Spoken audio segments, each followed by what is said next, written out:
Hello, beautiful humans. Welcome to the Human Beauty Movement podcast, your source for hope, healing, happiness, and humanity. My name is Jennifer Norman. I'm the founder of the Human Beauty Movement and your host. This podcast is here to guide you on your journey of self-love, empowerment, soul alignment, and joy. With each episode, I invite beautiful humans from all corners of the globe to join me for open conversations about their life lessons and the important work that they're doing to help heal humankind. Take a moment now to subscribe to this podcast so you don't miss an episode. I'm so glad you're here joining me for today's show. So today we are going to talk about the beauty of being a great leader. The way that I see it, every day we wake up is an opportunity to learn something new, to expand our minds, and to act in a way that makes us better than yesterday and sets the stage for our world to be better for its foreseeable tomorrows. So what does it take to be the greatest leader of your own life at work and at home? And what does inner beauty have to do with it? To answer those intriguing questions and more, I'd like to welcome Paul Thornton to the show. Paul is an author, speaker, and former business professor who has written over 100 articles and 23 books on various aspects of leadership and self-improvement. His mission is to help all people become more effective managers and leaders to live their most fulfilled lives. Welcome to the show, Paul. Thank you, Jennifer. I appreciate you having me on. Oh, it's a joy. And I'm so excited about this topic. It is so important because I think a lot of times, unfortunately, we only hear about bad leadership. We very seldom hear Yeah, about good leadership. So we need more of you. We yeah. need you to spread your word about how it is and what it takes to be a great leader. But before that, I would love to hear a little bit about your background and what led you to focus on leadership and self-improvement in the first place. Well, actually, it goes back to I played hockey in high school, Uh-huh. and the team that I was on, we were always kind of like in the middle of the league. We were not near the top, not near the bottom. We were like in fourth, fifth place. And two teams in the league that were always like one and two.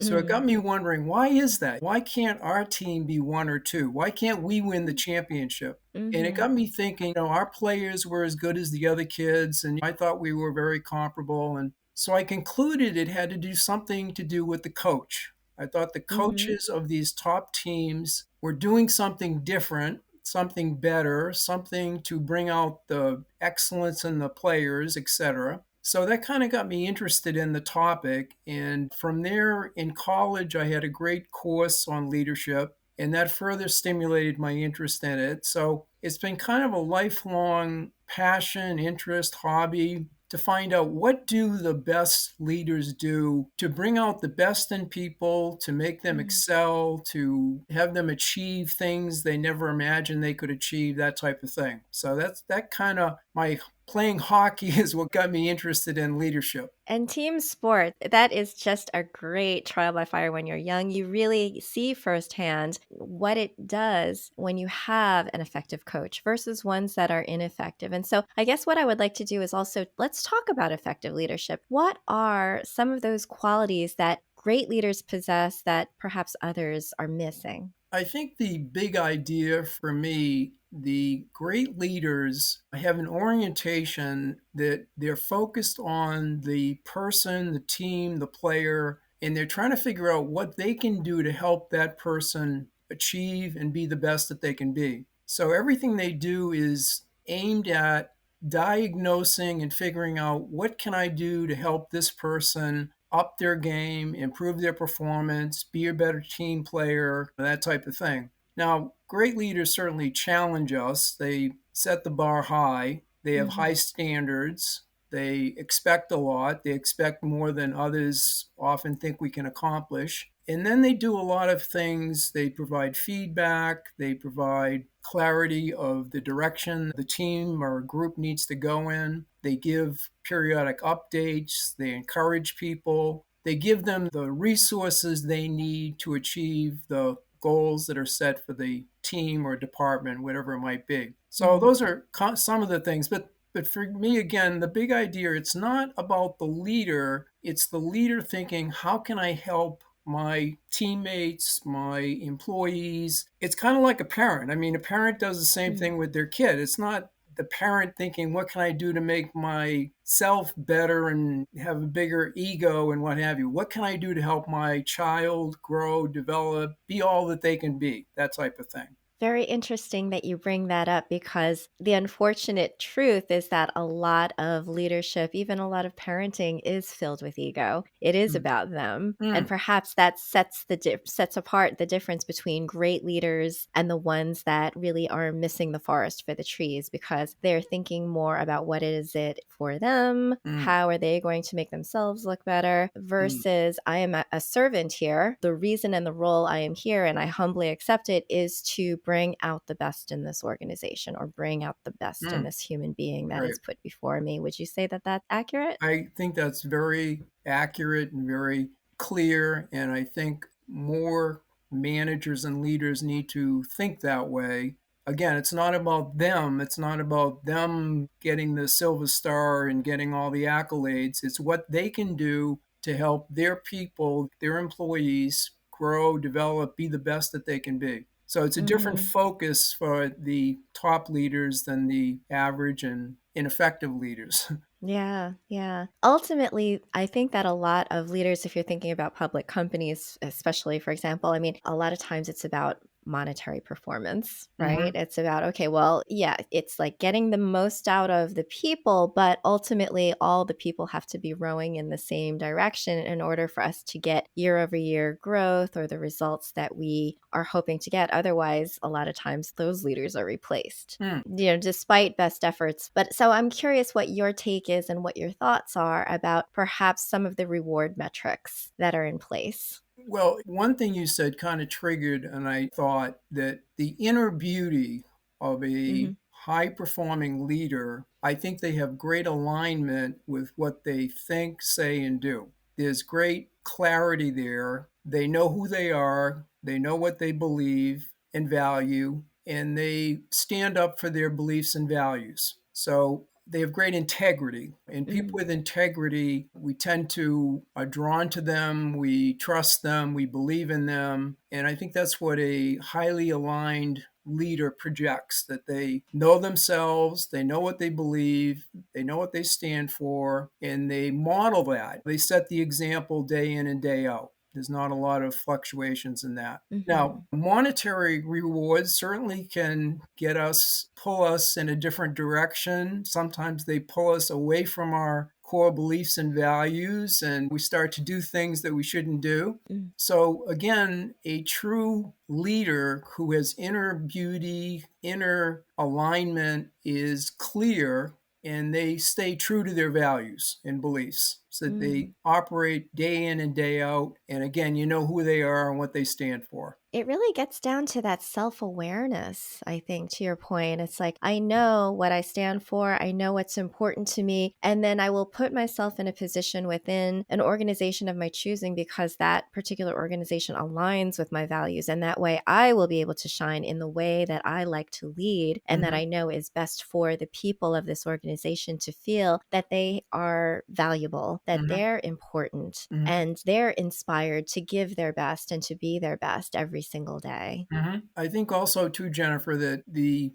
other side of the coin, we all have some blind spots, Mm, and we do need to be self-aware, and we need to be open. And I think the top leaders do exhibit that as well. They're open to feedback, to consider mm, the feedback, not always accept it, but at least consider it, see if it makes any sense and what parts of it might be true, incorporate that into their style and approach, and learn from it. Being a good leader, being a good parent, being a good teacher, you're constantly learning and growing yourself and becoming more aware and more insightful of who you are, what you stand for, and again, how you can help people achieve and be better at what they're doing. Oh, I love that. And interestingly, it's funny because I came to doing what I'm doing, which is focusing more on inner beauty, because Mhm. for many years, for a couple of decades, I was in the outer beauty world. And Mhm. I recognized life isn't all that. It's really the idea of external validation. I mean, having style and having beauty and being recognized as being, like physical appearance and all of that is certainly one thing, and it's nice, but it's not the be all end all. To me, it was more important to feel that beauty within, Mm, which I align to almost like an inner gratitude. Because if mm, you have beauty, you don't recognize beauty unless you have gratitude. You have to appreciate. mhm, It's like this act of appreciation and this act of gratitude. It's almost like an offering or like a mhm, prayer,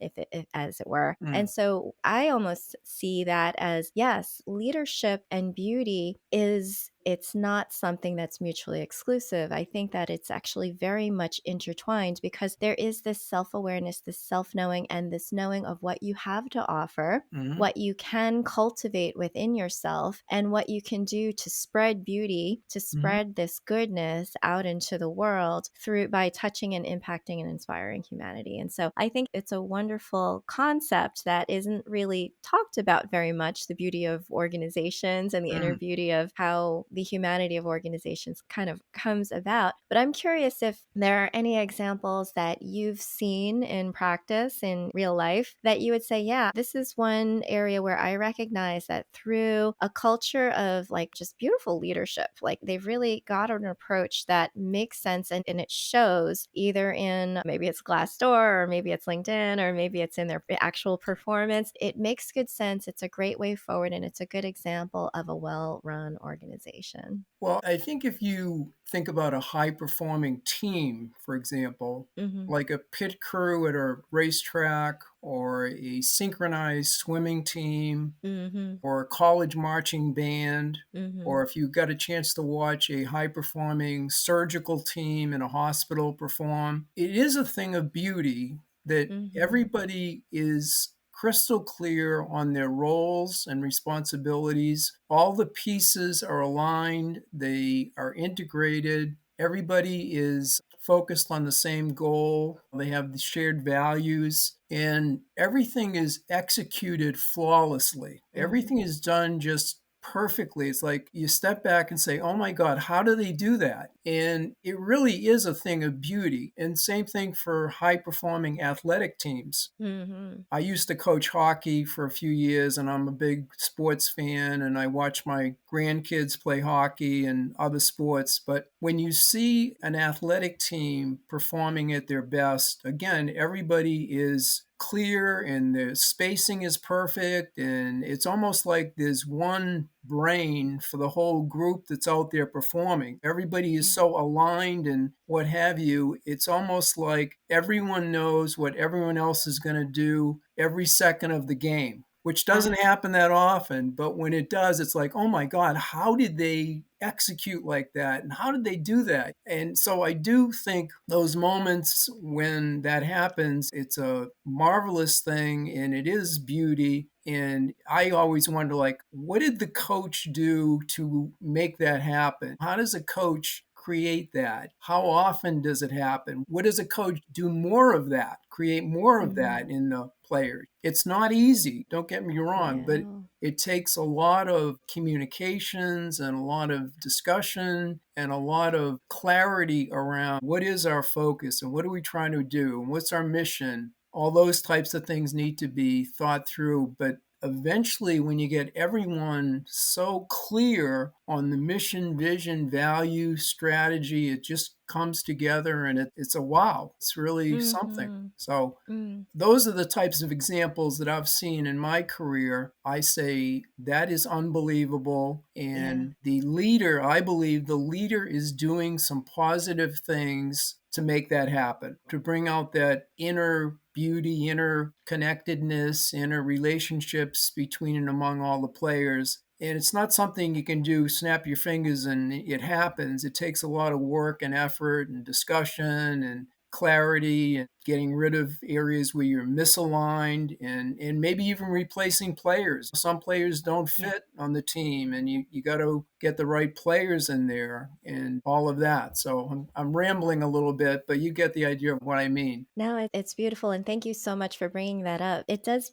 make me think about the need to illustrate and to give that vision of the eye on the prize, and Mm, that all of that work, all of that effort, all all of the grunt work, which is the day to day, the practicing and the Mhm. rehearsing and doing the mundanity of the everyday, Mhm. it becomes worth it because it builds skill, it builds the resilience, it builds that aptitude until the organization can just flow. To your Mm. point, it's just like a beautiful dance or it's a beautiful performance, and there Mm. is just this harmony and this gloriousness to behold because it seems like everybody is so in sync and Mhm. almost like intuitively able to pass the puck to somebody without even looking, I Mhm. imagine. And you're Yep. just like, oh my gosh, my mind is blown. I can't believe they just did that and they Yep. score. And it's so exciting. It's so Yeah. exciting to see. Yeah. And even in business and just being able to perform and somebody's got somebody else's back and somebody else knows Mhm. what's needed before it's even needed. And just the anticipation and being able to bring out the best in Mhm. everybody is so key. Mhm. And you brought up an interesting thing, and that is also about the idea and the true reality that sometimes people aren't going to fit. Mm. Sometimes things are going to break down. Mm. Sometimes there are diverse attentions, as it Mm. were,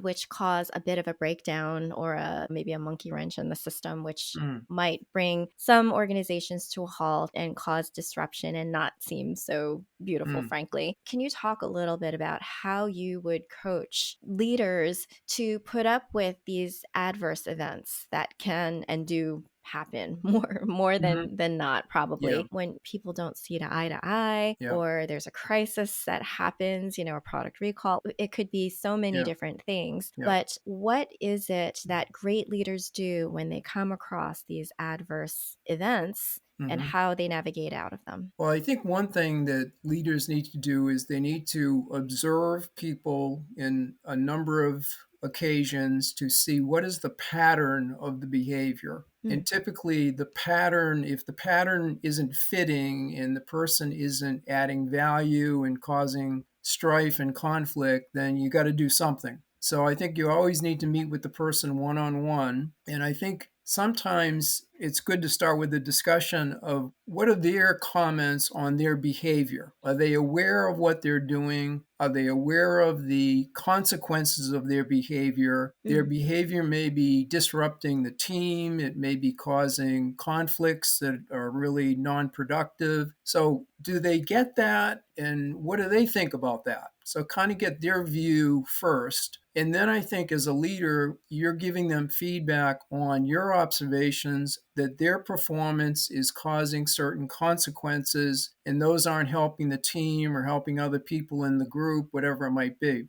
And then it's the question of getting at what changes do they need to make. And I think a lot of times parents, teachers, coaches, whatever, are too general with the change. You got to be very specific on what behavior changes are needed. The person needs to listen more. The person needs to be more open to feedback, or mm, whatever it is. But you got to get really specific about what they need to do and then get their commitment. Are they committed to make some changes going forward? Some people are, some people aren't. Some people are ho hum, I'll give it a try, but you can tell they're really not committed to it. But anyway, you want to give them a chance to see what they'll do, if they'll make the change. If they do, great. If not, you got to take steps to discipline the person or move them to another team or department or something. mm, But the big thing, though, Jennifer, is that the leader needs to have the courage to confront that and deal with it. I see a lot of mm. leaders that want to put their head in the sand and they don't like conflict. They don't want to deal with it. So they don't. Yeah. And that negatively affects the team and the department and the organization. A senior leader who doesn't embrace the company values that all the other senior leaders embrace and live by and operate by, even if that person's a great performer,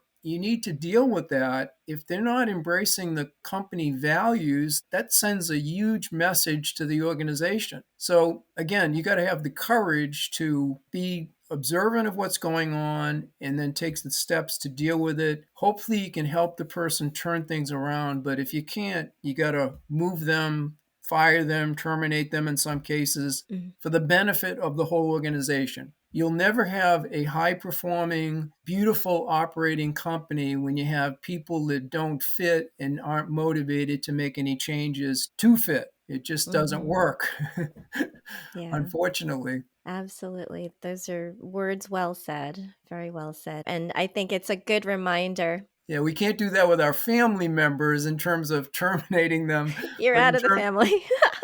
in terms of our organizational team type stuff, we can take steps to say, listen, another company might be better place for you, or another organization or Another something. family might be better Yeah. placed for you. Oh, that's so sad. Yeah, You exactly. don't oh, Yeah, sometimes that happens too. Oh, yeah. dear. You might wanna Oh. say that, but hopefully you don't say that. Right, right. Yeah.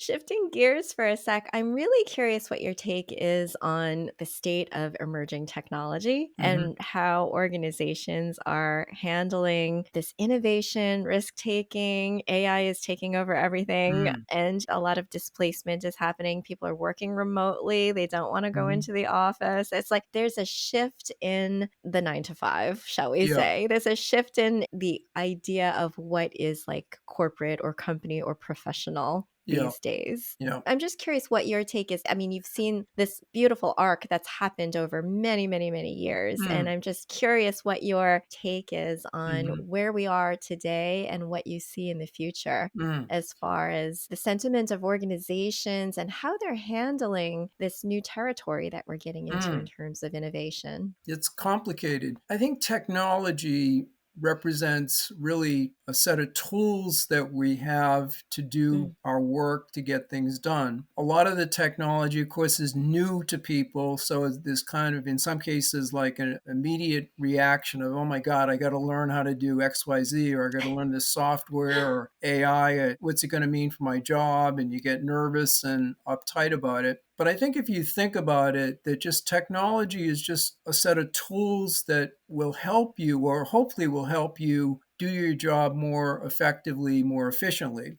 Some of the tools, though, have certainly impacted the interaction between and among people. Like you mm, mentioned, lots and lots of people working from home these days, working remotely. So you don't have the same dynamic interactions you had when everybody was in the office. So, as a leader, how do you build a culture when you have people operating from their home and they really have minimal impact with other employees, and maybe even minimal impact with you, the leader? So, what do you yeah. need to do to build more interaction, more connection between and among the group? And I think that takes some thought, and it could be daily Zoom meetings or daily get togethers, and maybe periodically the group gets together face to face and has a day of discussion and interaction and that type of thing. But I think there's two things that leaders need to think about: the task, the work that needs to get done,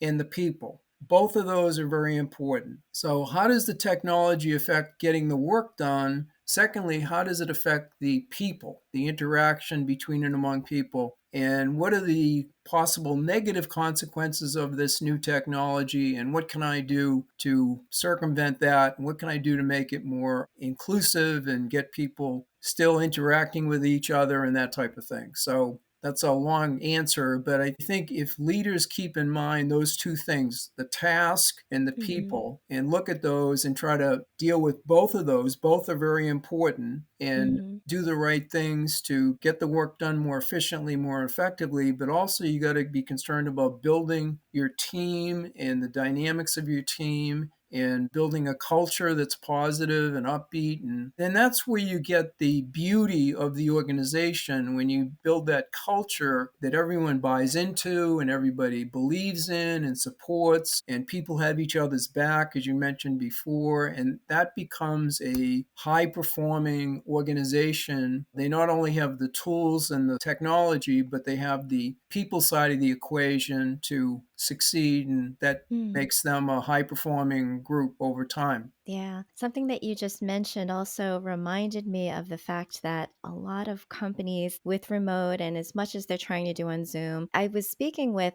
some organizations because I also run like workplace wellness type workshops. Hmm. Mental health is a big deal Mm. these days, especially post pandemic and people working remotely, like the loneliness and people just not feeling well. A lot Mm. more people are caretaking for elders, Hmm. just really a lot of pressure just from a personal perspective perspective that tends to seep in and impact their Yeah. work. And so now more than ever, I'm hearing organizations talk about we need to get our soul back. It's like they feel like before, when everybody was in the office and there was a company culture, there Yeah. was a soul, there was a heartbeat, there Yeah. was a Yeah. feeling that this company stands for X, Y, and Z. But with the dispersion and with like loss of connectivity, they're like, we just feel like we've lost a bit of our soul, which Mm. is why I Mm. started soul care sessions, because it did help to bring people together and really talk Mm. in an open way about feelings, and a very kind of Mm. in a situation which was safe Yeah. for employees to talk and express. Mm. And so I'm curious if you've had some leaders who you've spoken with talk about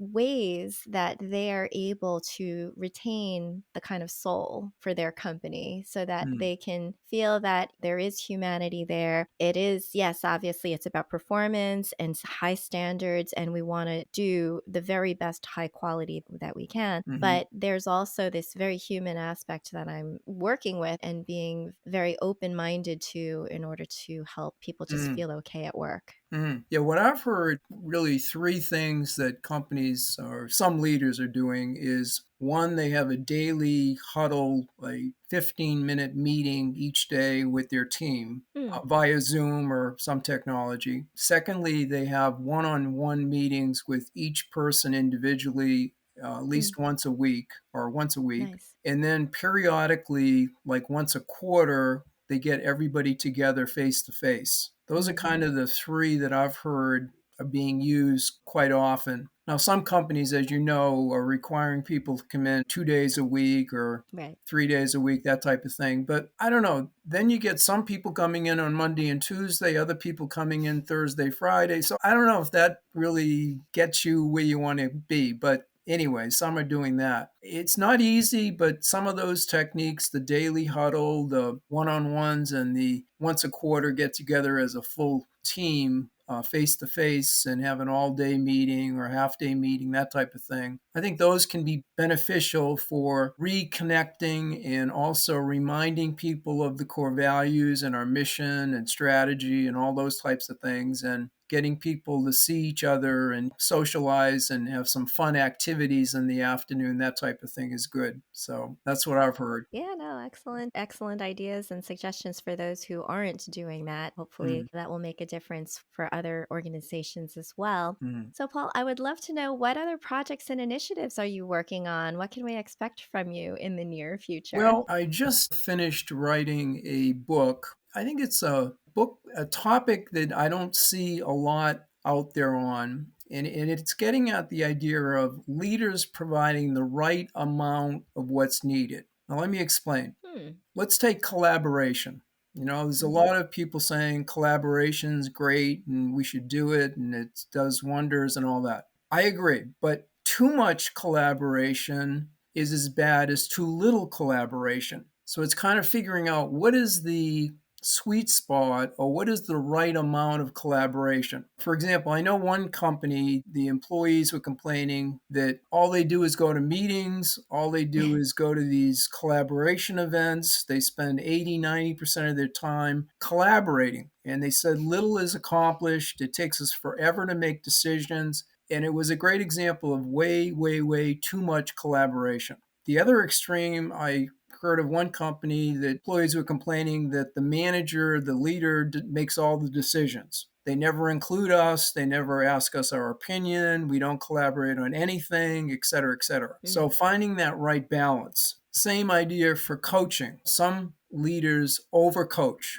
They provide too much coaching, or let's say monitoring performance. Too much monitoring is micromanagement. They're too into the weeds and watching every little thing the person does. That's bad. So this idea of what is the right on a spectrum of different things you could be doing, where should you be in this situation with this person? And it varies from situation to situation. But I think leaders need to do a more diagnosis or do a better job of figuring out what's the right amount of coaching or what's the right amount of monitoring or what's the right number of goals I need. all these different things to be high performing and highly successful. And I think a lot of times Yeah. where they should be. So that's kind of what I've been spending a lot of time on and interviewing people on it and getting thoughts and ideas on it and examples of, like I say, people that are too far one way or the other. And what do you need to do to find that optimal spot?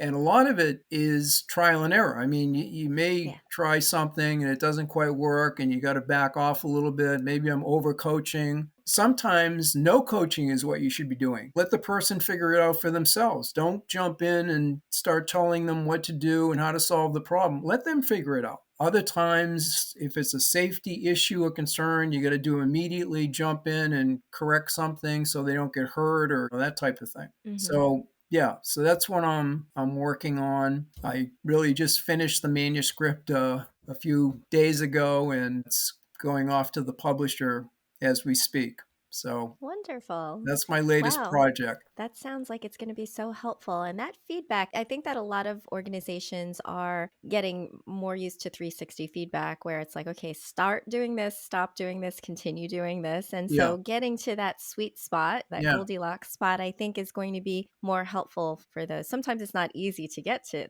your hmm, point, to get to that Goldilocks spot. There might be obstacles in the way there, but ultimately finding a place where, whether it's by department or whether it's by the organization as a whole, or individual to individual, because mm, people like to be managed in different ways, and mm. so certainly can fluctuate at the macro or the micro level. Yeah, I think Mm. each individual is unique, each team is unique, each organization. So, where you need to be on these various items varies from person to team to department. So, you Yeah. got to, I'll just mention one other thing that I think leaders need to do more of is diagnosing the situation, studying Mm. the current situation, what's going on, what's happening before they jump in with solutions. Mm. I think diagnostic skills, it's almost like you got to be like a doctor diagnosing the situation before you decide, how can I add value? How can I help the team or individual? What would be most beneficial? Because sometimes we think we're helping, but we're really not. So that's an important characteristic or trait that leaders need to develop, I think, and get better at, is diagnosing the environment, figuring out what's holding people back, what can I do to help them achieve at a higher level? What are the obstacles I can remove, or what can I do? Mm-hmm. It's important. Yeah, that which gets measured improves. I am so delighted. Paul Thornton, ladies and gentlemen, please take a look at his existing books, Leadership Styles, The Leadership Process, Is Your Organization Aligned? We'll look forward to your next book, which is coming out soon. But in the meantime, everybody take a look at his books. And I'm just so delighted to have you on the show today to talk about the beauty of leadership. Self-awareness is key, of course, and everyone has the potential to be a beautiful leader. Thank Mhm. you very much, Paul, for being on the Human Beauty Movement podcast today. Thank you, Jennifer, for having me. And I will say you have inner beauty. So Ah. you fit the show, you fit the podcast very well. Oh, that's very kind of you. Thank you very much. Thank you. Thank you for listening to the Human Beauty Movement podcast. Be sure to follow, rate, and review us wherever you stream podcasts. The Human Beauty Movement is a community-based platform that cultivates the beauty of humankind. Check out our workshops, find us on social media, and share our inspiration with all the beautiful humans in your life. Learn more at thehumanbeautymovement.com. Thank you so much for being a beautiful human.